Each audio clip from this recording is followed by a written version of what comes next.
준비하지 못해서 제공되지 못했고요. 좀 이해해 주셨으면 합니다. 사도행전 8장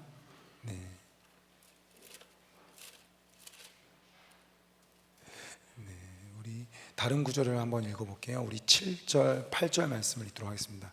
사도행전 8장 7절, 8절입니다. 같이 읽을까요? 시작. 많은 사람에게 풀었던 더러운 귀신들이 크게 소리를 지르며 나가고 또 많은 중풍병자와 못 걷는 사람이 나으니 그 성에 큰 기쁨이 있더라. 아멘. 우리 옆에 있는 분들도 앞에 있는 분들 같이 인사하도록 하겠습니다. 우리 은혜의 시간 되기를 소망합니다. 은혜 많이 받으세요. 좀 저음이 강해서 조금 울림이 이렇게 있거든요. 저음이 좀 너무 강한 것 같아요. 제가 지난 그 뉴스를 통해서 레드캡 투어라는 곳을 좀 접하게 됐어요. 코로나 중에 굉장히 성장했다는 거예요. 그러니까 굉장히 그 많은 이윤을 남겼다는 겁니다. 기사를 보고 그냥 눈이 가지 않을 수가 없었습니다.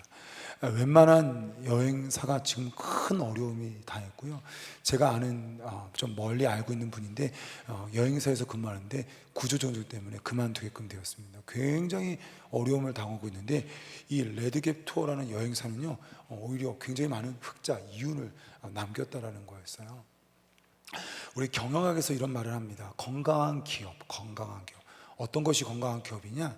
정치, 나라, 사건 혹은 다른 기업에 영향을 받을 수는 없지만 그래도 웬만큼 영향을 받지 않고 계속해서 꾸준한 기업을 건강한 기업이라고 그래요. 참 건강 중요시 여기는 것 같아요. 저도 많은 성도님들이 저에게 이렇게 인사를 할 때 제일 많이 말하는 게 목사님 건강하세요. 이 인사를 제일 많이 이렇게 하는 것 같아요. 우리 한번 옆에 있는 분들 한번 우리 인사해 볼까요? 우리 뭐 이렇게 권사님이면 권사님, 지사님 있어요. 건강하세요. 이렇게 하면서 우리 네. 정말 건강이 중요하죠. 여러분 건강이란 뭘까요? 상황과 환경에 관계없이 언제든지 할 수 있는 게 건강이에요. 상황과 환경에 상관없이 언제든지 하는 거예요. 작년 겨울 영하 10도였어요. 영하 10도에 저희 이 앞에 이 아파트길 앞으로 반바지를 입고 달리는 한 중년의 남자를 봤어요. 와 진짜 건강하다. 저도 그 정도로 건강은 안 되는 것 같아요. 야, 한 중년의 남자분이 영하 10도였는데 그때 막 러닝을 하더라고요. 그것도 짧은 반바지를 입고. 오늘 사도행전 8장에 나온 성도의 모습인데요 굉장히 건강했어요. 우리 함께 4절 말씀 같이 한번 읽어볼까요? 우리 3절 4절을 같이 읽겠습니다. 시작. 사울이 교회를 잔멸할새 각 집에 들어가 남녀를 끌어다가 옥에 넘기니라. 그 터진 사람들이 두루다니며 복음의 말씀을 전할새. 상황은 너무 안 좋아요. 근데 어떻게 해요? 여전히 복음을 전했다는 거예요. 이게 건강한 거죠. 상황과 환경 또 사람의 관계없이 언제든지 했던 것을 그대로 할 수 있는 오늘 이 건강한 성도에 대해서 말씀을 증거하도록 하겠습니다. 첫 번째입니다. 건강한 성도는요 자신 안에 성령님이 계심을 안다라는 거예요. 건강한 성도는 어떤 성도냐? 내 안에 성령님이 계시다는 것이 결코 의심가지 않는 거예요. 그 어떤 순간에도. 여러분 건강한 사람과 건강하지 못한 사람이 어떤 사람일까요? 보니까 자신에 대해서 자신의 상태에 대해서 인지 능력이더라고요. 인지 능력. 비만이에요. 그리고 이 몸이 점점점 더 위험할 수도 있는데 그런데도 그렇게 몸 관리를 안 하는 거예요. 왜 그럴까요? 자신의 몸에 대해서 인지를 못하는 거예요. 근데 꽤 건강한데도 불구하고 먹는 거, 운동 굉장히 많이 조절하는 것을 봤어요. 왜냐? 자신의 몸 상태를 알고 있는 거예요. 그래서 저는 정기적으로 성도님들이 건강검진하는 건 굉장히 필요하다고 생각해요. 왜? 내 몸의 상태가 어떤지는 확실히 알 때 그때서야 몸을 챙기더라고요. 건강한 사람, 건강하지 못하는 사람, 바로 이 자신의 건강 상태를 아냐 모르느냐 그 차이가 먼저 있는 것 같습니다. 그러면 건강한 성도는 뭘까요? 저는요 하나님을 아는 자라고 얘기해요. 성령님을 아는 자라고 얘기해요. 한번 따라해 볼까요? 건강한 성도란 성령님을 아는 자입니다. 공병원 씨라고 있어요. 제가 굉장히 존경하는 분입니다. 경제학자였다가 이제는 작가가 되었죠. 제가 얼핏 알기로는 50권도 넘게 책을 썼어요. 이거 상당한 거예요. 그렇게 나이가 아주 많지는 않은데요. 책을 쓸 때마다 놀랍습니다. 근데 이분이 뒤늦게 예수님을 믿게 된 거예요. 그리고 이분이 신앙 서적을 쓴 거예요. 그냥 간증집이 아니라. 그래서 이렇게 책 제목을 썼어요. 잘 믿기 위해서는 하나님을 알아야 합니다. 제가 신앙생활하면서 교회 사람들 이렇게 만났는데 자기가 생각했던, 밖에서 봤던 교회와 또한 자기가 체험했던 예수님과 실제로 성도들이 10년, 20년 신앙생활하는데 분명히 성경에서 분명히 내가 알고 있는 그리스도인과 너무 다른 거예요. 왜 그랬냐? 모른다는 거예요. 사람들이, 성도들이요, 하나님을 모르고 예수님을 모르고 성령을 모르는 거예요. 그래서 본인이 신학 서적을 사서 스스로 공부를 했어요. 그리고 본인이 깨달은 것을 책으로 하나님 책, 예수님 책 막 낸 거예요. 여러분들은 성령님을 아세요? 성경에 성령님에 대해서 어떻게 말해요? 여러분, 성령님이 어디 계시다고 성경에 나와 있죠? 우리 한번 같이 한번 읽어볼까요? 고린도전서 3장 16절입니다. 시작. 너희는 너희가 하나님의 성전인 것과 하나님의 성령이 너희 안에 계시는 것을 알지 못하느냐. 건강한 성도가 어떤 성도냐? 내 안에 성령님이 계시다는 걸요, 너무나 많이 인식하고 있는 거예요. 밥을 먹을 때도, 대화를 할 때도, 내가 돈을 사용할 때도 내 안에 성령님이 계시지. 그것을 많이 인지하면 인지할수록 그 성도는 건강한 거예요. 예수님을 믿는 우리에겐 예수 그리스도를 구주로 고백하는 그 즉시 성령님이 우리 가운데 인치시는 겁니다. 예수님을 구주로 고백하는 그 즉시 나의 행동, 그러니까 나의 어떤 느끼고 안 느낀 거랑 전혀 상관없이 우리 안에 성령님이 인치시고 계시는 거예요. 그러나 또 하나 알아야 될 것이 있는데, 성령님이 계시는데 어떤 성령님으로 계시냐? 나의 행동과 삶과 상관없이 성령님이 계시는 겁니다. 그래서 이 성령님을 뭐라고 하냐? 양자의 영이라고 그래요. 양자의 영. 그러니까 성령님이 변함없이 계시다, 이것을 어떻게 증명하느냐? 양자의 영이에요. 성령님을 다른 말로 양자의 영. 그러니까 성령님을 통하여서 내가 하나님을 아버지, 그리고 나는 하나님의 자녀인 것을 확신시켜 준다는 거예요. 여러분 아시죠? 자녀가 효도를 잘해요. 그래도 자녀지만 정말 부모의 말을 안 듣고 속썩여요. 그래도 자녀 아니에요? 맞습니다. 그러니까 우리의 자녀가 그들의 삶과 상관없이 무조건 내 자녀인 것처럼, 성도는 양자의 영, 성령님 때문에 네 행동, 네 삶과 상관없이 예수님을 구주로 영접했다면 영원히 그 성령이 우리 가운데 있다라는 거예요. 한번 여러분 대표적인 예를 생각해 볼까요? 우리 삼손을 생각해요. 삼손이 나귀 턱뼈로 1000명을 죽입니다. 성령이 있었어요, 없었어요? 자, 드릴라에게 빠져가지고 정신 못 차려요. 자, 이때 성령이 있었어요, 없었어요? 두 눈이 뽑혀가지고 돌 굴리고 있어요. 맷돌 굴리고 있어요. 성령이 있었어요, 없었어요? 마지막 두 기둥을 무너뜨리며 그 안에 그가 이전에 있었던 죽인 사람보다 더 많은 사람을 죽였다라고 기록되어 있어요. 그때 성령이 있었어요, 없었어요? 있었어요. 단지 성령의 기름 부으심, 그 역사하심이 있느냐 없느냐예요. 그러니까 내 안에 성령님이 계세요. 근데 이 성령님이 충만하게 역사하는 순간이 있고, 내 안에서 그냥 잠잠히 침묵하고 나를 기다릴 때가 있다라는 거예요. 그래서 나를 기다리고 있을 때 내가 어쩌면 주님을 버리고 내가 마음대로 살아가는 그 순간에도 내 안에 성령님이 계셔. 내가 성령님이 내 안에서 결코 사라지지 않아. 이게 먼저 건강한 성도의 출발점입니다. 여러분들 잊지 마시고, 내 안에 성령님이 계시면, 그리고 평생 내가 주의 신앙이 흔들리고 무너질 때도 여러분 안에 계신 그 성령님은 영원히 떠나지 않는 것을 믿으시기를 바랍니다. 이게 첫 번째 출발이에요. 두 번째입니다. 건강한 성도는요, 성령님으로부터 살아나 힘을 얻습니다. 건강한 성도는 내 안에 계신 성령님으로부터 살아나서 힘을 얻습니다. 오늘 읽은 이 본문은 사마리아 가운데 힘을 얻는 본문입니다.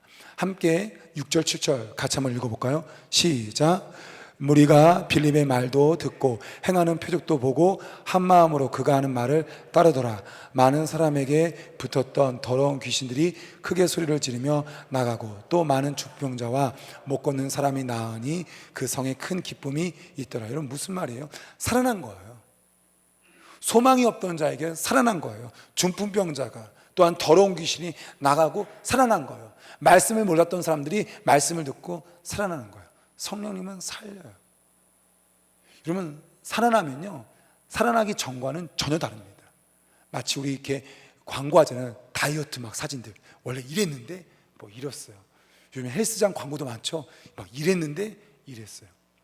저는 초등학교 중간부터 아버님이 개척하셔서 초등학교 중간부터 중학교, 고등학교를 광명시 하안동이라는 곳과 나중에 철산동에 살다가 다시 하안동에서 살게 되었습니다. 혹시 아시는 분 있을지 모르겠어요. 그래서 우리 오영희 권사님이 광명시에서 살았다고 해서 신방할 때 너무 반가웠어요. 하여튼 한국인은 지연 혈연을 부인할 수는 없어요. 네. 근데 이 소화동, 하안동, 여러분 소화동 유명하죠. KTX 본 기지가 있죠. 소화동, 하안동, 목동 옆으로 쭉 흐르는 그 천이 있어요. 혹시 아세요? 안양천이라고 그래요. 안양천.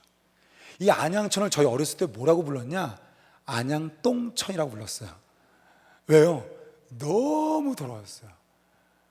근데 가끔씩 그 똥천에 뭐가 사냐? 신기해요. 물고기가 살아요. 그래서 저는 그 똥천에 들어가서 물고기를 잡으려고 하고 싶어 하고, 똥천에 들어가서 피부병 걸리면 어머님한테 혼나고, 이걸 반복했었어요. 근데 코로나 전에 제가 이제 목동 근처에 있는 그 안양천 옆에서 공원에 이렇게 시기가 있어서 갔는데요, 깜짝 놀랐어요. 너무 이쁜 거예요. 이건 똥천이라고 부르면 혼날 것 같아요. 정비를 다 하고 뭐 잔디 심고 꽃 심고 길 내고 벤치들 만나서 뭐 때로는 공연도 한다고 하더라고요. 공연도 하고. 야, 이게 살아나는구나. 이게 살아나는 거구나. 이전과 전혀 다르게. 여러분, 성령님은요, 우리 가운데 살리시는 분이에요. 생명을 주시는 분이에요. 우리 대표적인 말씀 한번 읽도록 하겠습니다. 로마서 8장 우리 11절 말씀인데요, 우리 함께 같이 한번 읽어볼게요. 시작. 예수를 죽은 자 가운데서 살리신 이의 영이, 예수를 죽은 자 가운데서 살리신 이가 너희 안에 거하시는 그의 영으로 말미암아 너희 죽을 몸도 살리시리라. 너무 좋은 말씀이에요. 예수님을 그 성령님께서 어떻게 해요? 살리셨다라고 해요. 그리고 그 성령이 어떻게 해요? 예수 그리스도를 구주로 고백한 우리에게 어떻게 해요? 있어서 우리를 살린다라는 거예요. 우리의 영이, 이 살린다는 것은 두 가지 의미가 있어요. 첫 번째는 어떻게 하냐? 정말 영혼이 살아나는 거, 우리 천국에 가는 거. 두 번째는 어떻게 될까요? 성도의 삶이 살아나요. 무기력했던 성도에게 힘이 생기고요, 말이 바뀌기 시작하고요, 시간 쓰는 것이 바뀌기 시작합니다. 성령은 바로 살리는 영이에요. 그래서 예수님께서 승천하시기 전에, 아니 공생애할 때 종종 아주 가끔씩 말했던 거였어요. 내가 떠나고 꼭 그 보혜사를 만났으면 좋겠다. 예수님이 승천하시면서 너희들 그 선물을 받을 때까지 기다려라. 모여서 함께 지내라. 바로 성령님이었어요. 예수님은 자신이 죽고 부활했고 그리고 또한 승천할 것을 알고 계셨어요. 하나님이시니까. 그리고 이 제자들이 꼭 그 성령님을 만나길 원했던 거였어요. 왜냐? 성령님은 살리는 영이기 때문입니다.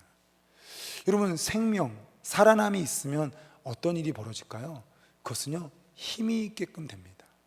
성령은 살리는 영, 생명의 영이라고 그랬어요. 이 생명이 들어가면요, 힘이 생겨요. 힘이 생깁니다. 여러분, 강아지가 있다고 생각해 보세요. 강아지 인형이 있어요. 그리고 그걸 갖고 아기가 재밌게 놀아요. 근데 누군가가 진짜 살아있는 강아지를 가지고 오는 거예요. 여러분, 아이들이 어떤 걸 더 좋아하겠어요? 살아있는 강아지. 생명이 있다는 건요, 힘이 있다는 겁니다. 그래서 어떻게 해요? 쓰다듬어주면 반응하는 거죠. 오라고 하면 따라오는 거예요. 뭐라고 하면 그 강아지가 알아듣는 거죠. 강아지 인형을 좋아했던 애도요, 진짜 살아있는 강아지 만나면요 완전히 달라요. 어떤 친구가 이런 얘기를 했어요. 강아지를 누가 줘가지고 키우고 있는 청년인데요, 이런 얘기를 해요. 목사님, 정말 강아지에 나가는 돈이 많더라고요. 그래서 진짜 야, 이렇게 써도 되나 그러면서도 강아지 키운다는 거예요. 강아지 키우면서 적지 않은 돈이 나가는 걸 제가 본다는 거예요. 야, 이게 적지 않게 돈이 나가는구나. 그리고 이게 조금은 하나님 앞에 좀 그렇다. 이 돈을 사람에게 써야 되지 않을까? 이런 의구심이 생겨요. 굉장히 먹을 거 이게 주사들 이렇게 놓으니까 상당히 돈이 나간다는 거예요. 그런데 키워보니까 그 강아지가 너무너무 이뻐서 차마 안 키울 수 없다, 이런 얘기를 하는 거예요. 왜 그럴까요? 이게 생명이에요. 이게 바로 그 생명 가운데 얻은 힘입니다. 여러분, 오늘 성령을 통하여서 살아난 성도의 건강한 모습인데요, 어떻게 되냐? 힘이 있습니다. 우리 함께 같이 한번 8장 2절 말씀 한번 읽어볼까요? 8장 2절입니다. 시작. 경건한 사람들이 스데반을 장사하고 위하여 크게 울더라. 여러분, 스데반이 죽은 것이 바로 사도행전 7장 말씀이에요. 자, 혹시 기억나세요? 스데반 어떻게 죽었어요? 돌로 맞아 죽었어요. 자, 이제 두 번째 질문입니다. 스데반을 돌로 누가 쳤어요? 자, 솔로몬이 돌에 맞아 죽었어요. 스데반을 돌로 죽인 사람이 누구예요? 여러분, 예루살렘에 스데반이 있었는데 예루살렘에서 스데반을 죽인 민족은 누구예요? 자, 유대 민족이에요? 로마 민족이에요? 예, 유대 민족이에요. 그래서 이 사건은 큰 사건입니다. 자, 볼게요. 이 1세기 예수님이 당시에 사역했을 때 그리스도 예수를 믿고 따르는 사람에게는 큰 두 가지 사건이 있었어요. 첫 번째 사건은 뭐였냐? 예수님 십자가에 죽으신 사건이에요. 예수님을 믿고 따를 때 예수님의 일하심과 예수님의 어떠한 하나님 나라가 임하는 방법을 몰랐기 때문에 그 예수님을 따를 때 그 예수님이 뭔가 할 줄 알았어요. 그래서 제자들은 충격을 받고 흩어진 겁니다. 첫 번째, 예수님의 죽으심. 그러나 훗날 부활하시고 그들 가운데 함께하면서 다시금 깨닫게 되죠. 그러나 또한 1세기 성도들에게 두 번째 큰 사건이 있었어요. 바로 뭐냐? 스데반 집사가 죽은 사건이었어요. 여러분, 오늘 본문은 역사적으로 굉장히 중요한 사건입니다. 8장 1절, 2절, 3절은 왜 그럴까요? 유대인이 죽였기 때문에 그래요. 그럼 목사님, 유대인이 죽인 게 왜 중요할까요? 여러분 기억나세요? 사도신경에 항상 나오는 인물이 있죠. 누구예요? 누가 죽였다라고 그래요? 빌라도. 본디오 빌라도. 본디오 빌라도가 누구죠? 그 당시 팔레스타인 지역을 로마 황제로부터 네가 다스려 하고 부여받은 총독이에요. 근데 왜 그 사람이 중요해요? 유대인 법, 다시 말하면 로마의 속국에 있는 유대인들은 사용할 수 있는 권한이 있어요, 없어요? 없어요. 그래서 대제사장들과 제사장들이 꿍꿍이 속을 어떻게 해서든 해서 어떻게 해요? 빌라도가 처형할 것만 했어요. 그래서 십자가 처형이에요. 유대의 지도자들은 군인도 있었고 자기네 민족법, 종교법이 있었어요. 로마 사람들은 각 나라를 지도할 때 어느 정도 존중해줬어요. 근데 그 법 중에 뭐가 없냐? 사형법은 없어요. 그래서 유대인들이 빌라도에게 계속해서 아부하면서 어떻게 해요? 예수님을 처형하기를 원했던 거예요. 그리고 로마 총독 그 사람이 십자가의 처형을 허락합니다. 그래서 이 사건이 굉장히 큰 사건이에요. 왜냐? 스데반이 돌로 죽였어요. 그럼 여러분 어떤 일이 일어나야 돼요? 어떤 일이 일어나야 돼요? 로마 군인들이요 몰려와서 그 현장에 와서 그 현행법을 잡아가야 되는 거예요. 근데 그런 기록이 하나도 없어요. 그러면 어떤 일이에요? 로마 사람들조차도 점점 예루살렘에서 누가? 기독교인들이 지금 많아지는 게 뜨거운 감자였고 뭔가 어떻게 좀 처리됐으면 좋겠는데 그게 누가 간 거예요? 자민족인 같은 민족 유대교 사람들이 죽인 거예요. 그리고 어떻게 해요? 그냥 입 닦은 거예요. 그러면서 어떻게 되냐? 야! 스데반 죽였는데 로마 사람들이 가만히 있네? 이때다! 하면서 어떻게 해요? 유대인들의 핍박이 완전히 본격적으로 하면서 어떻게 해요? 감옥에도 집어넣고 마음껏 할 수 있게끔 된 시기예요. 그래서 결국엔 예루살렘에 있는 그리스도인의 다수가 떠날 수밖에 없었고 정말 소수가 그래도 예루살렘 이 교회를 지켜야 된다면서 목숨 건 소수의 제자들과 성도들만 남아있었던 시기예요. 머릿속에 기억하면서 로마서 8장 스데반 집사의 죽음은 사실상 그냥 돌로 만져 죽었다 이게 아니라 유대인이 죽였고 로마가 그것을 암암리에 허락하면서 본격적인 유대인 핍박이 완벽히 허락됐다라는 역사적으로 아주 큰 사건이었어요. 근데 어떤 일이 벌어지냐, 바로 이게 오늘 그래서 중요한 거예요. 4절 5절입니다 시작. 그 흩어진 사람들이 두루다니며 복음의 말씀을 전할새 빌립이 사마리아 성에 내려가 그리스도를 백성에게 전파하니. 어떤 일이요? 전혀 상관없었다는 거죠. 유대인들이 핍박은 했어도 죽일 수는 없었어요. 근데 이젠 죽음을 당하고요, 원래 모였던, 얼마나 모여서 지냈는지 모르겠지만 수개월 동안 정말 끈끈했던 이 교회가 다 흩어진 거예요. 다 흩어진 거예요.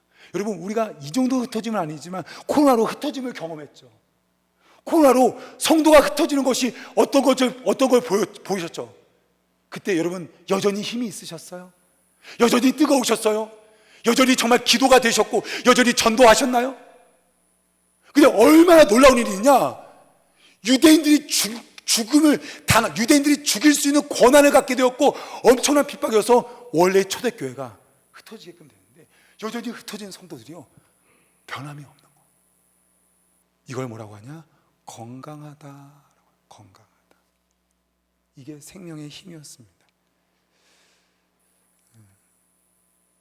오늘 말씀의 주제는 힘입니다. 힘.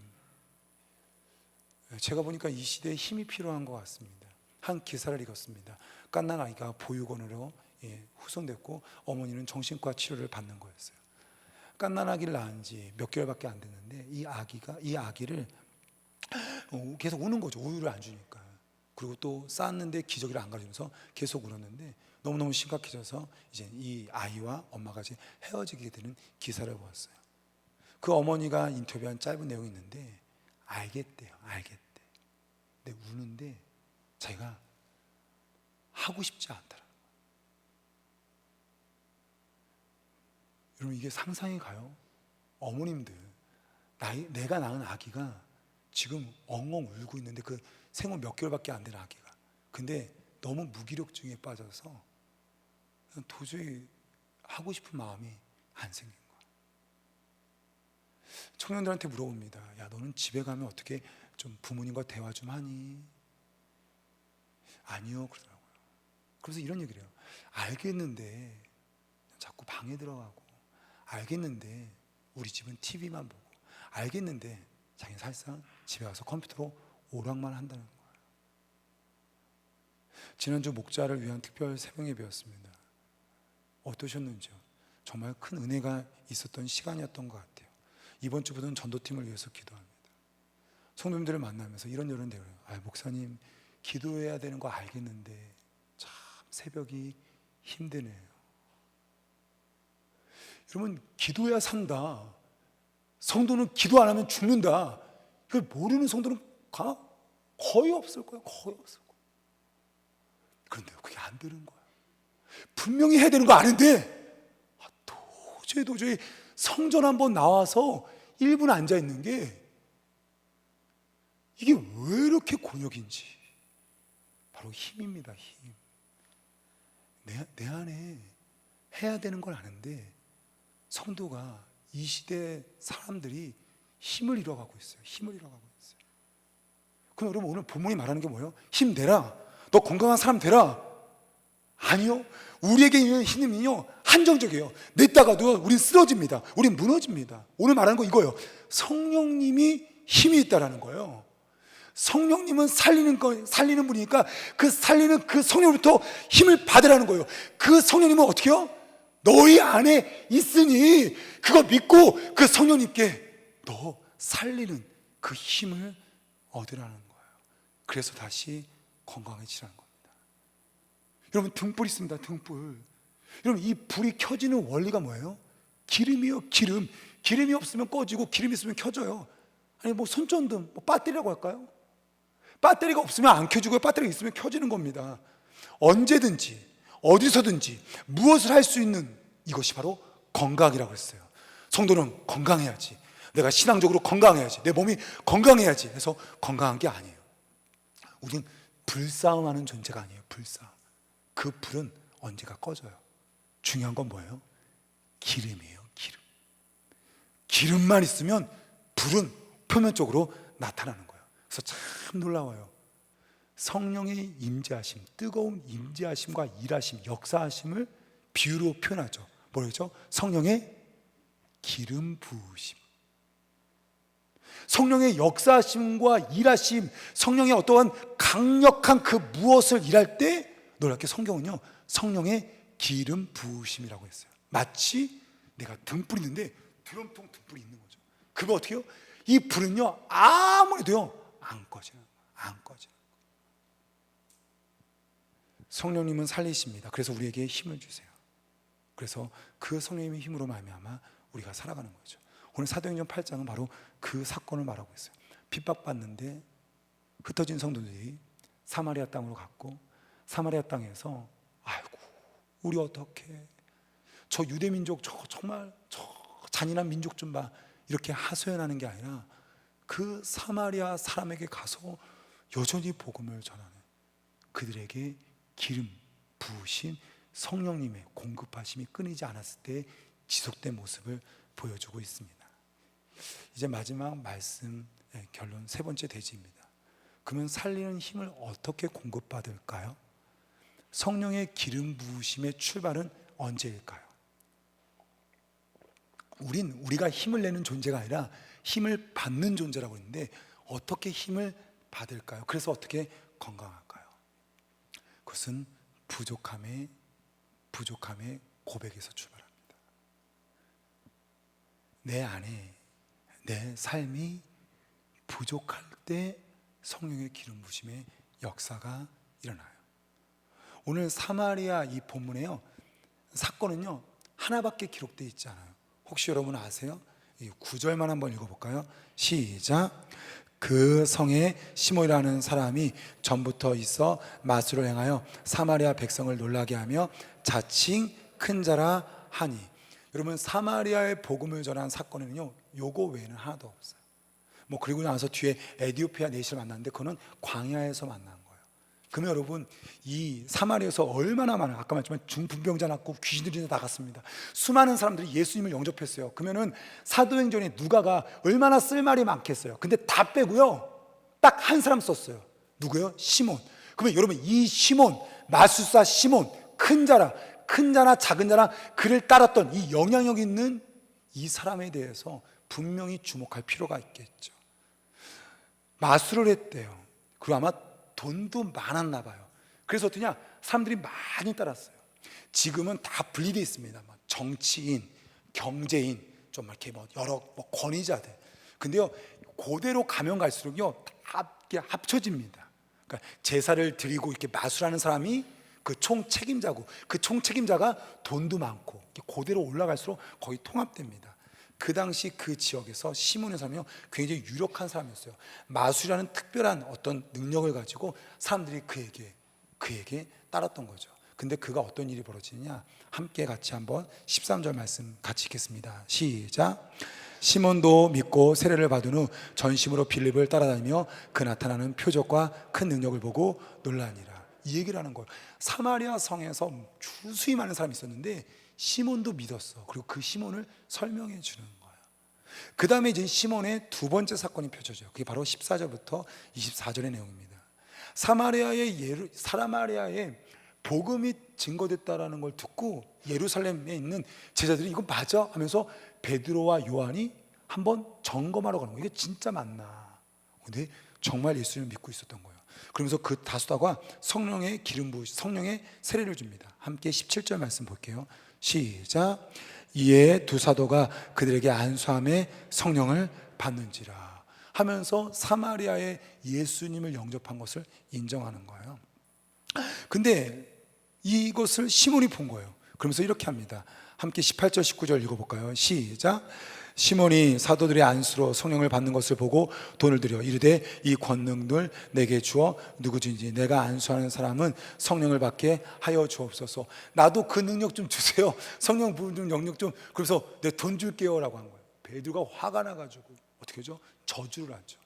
그리고 시몬이 그 저주 풀어달라고 용서의 기도를 드립니다. 그럼 지금 이 사건이 하나가 있는 거예요. 이게 뭘 뜻하냐? 시몬이 참 괜찮은 사람이다 라고 말하는 거예요. 저 사람은 돈도 있고 사람도 따르고 권력이 있는데 놀랍게 어떻게 해요? 예수님을 믿고 심지어 어떻게 해요? 제자들이 갖고 있는 성령의 기름 부으심을 뭐예요? 돈을 주고 사서라도 사모하는 마음이 있었다는 거예요. 그래서 오늘 이 시몬을 한 사람만 다 기록한 게 아닐까 싶어요. 여러분, 이게 무슨 말일까요? 돈 많아요. 힘 세요. 원하는 거 다 할 수 있어요. 근데 이 시몬이 참 기가 막혀요. 뭐냐? 저 부족합니다.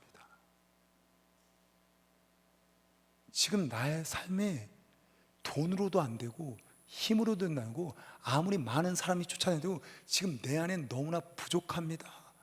그래서 빌립을 만났을 때 복음을 받아들이고 예수님을 영접하고, 그리고 성령의 기름 부심에 어떠한 안수를 할 때 그 능력도 내게 달라고 도로를 사고 싶은, 어쩌면 이건 순수한 고백일 수 있는 거죠. 그의 시작은 바로 뭐였냐? 자신의 부족함에서 출발한 거였어요.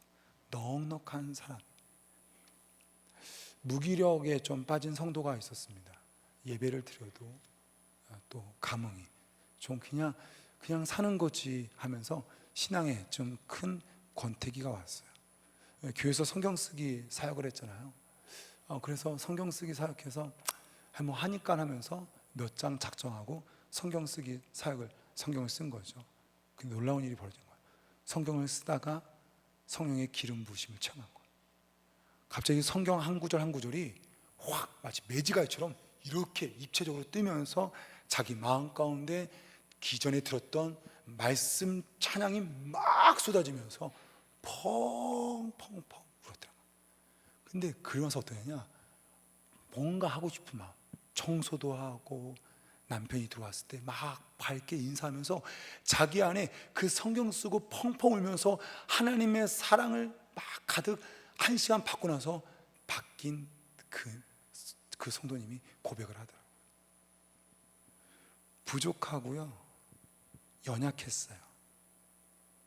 자원해서 성경 쓰고 싶었던 것도 아니고 기대하는 마음도 없었어요. 그냥 한번 해볼까 해서 그 무기력증에 빠진 성도가 성경을 쓰다가 놀라운 성령의 기름 부으심을 받은 거죠. 여러분, 그 정도면 돼요. 그 정도. 우리 주만 바라볼지라 찬양에도 있죠. 어두움에 밝은 빛을 비춰주시며 너의 작은 신음에도 응답하시니. 여러분, 작은 신음도 충분합니다. 근데 그 작은 신음이 언제 나와요? 내 부족함. 사실상 이건 참 특이한 일이죠. 우린 부족하지 않기 위해서 살아가잖아요. 왜 아이들에게 공부하라고 하고, 왜 좋은 직장에 취업하면 그렇게 좋아하고, 심지어 우리는 때로는 물질 놓고 기도하는 건, 어쩌면 예수님을 믿고 살아가는 것은 부족하기 않기 위함이 아닐까요? 근데 이 부족함이 놀랍게 성령의 역사에, 성령의 기름 부심의 출발점이 된다는 거예요. 부족함, 그걸 채우고자 하는 우리 가운데 도리어 그 부족함이 진짜 성령님의 새롭게 하심을 통한 새 힘을 겪는다는 거죠. 지금 내 삶 가운데 부족한 것이 어떤 것인지요. 창피할 수도 있고 걱정이 될 수도 있고, 어쩌면 지금 이건 빨리 속히 해결돼야 될 문제일지 몰라요. 근데 그 부족함에서 우린 성령의 의지와 그분의 기름 부으심을 사모하는 출발이 된다는 거죠. 우리 성도님들 삶 가운데서 자신의 부족함을 통하여 성령님을 의지하면서 오늘 이 사도행전 8장에 있었던 기름 부으심, 그 새 힘을 또한 그래서 건강한 성도로 또 거듭날 수 있기를 소망합니다. 우리 함께 일어나서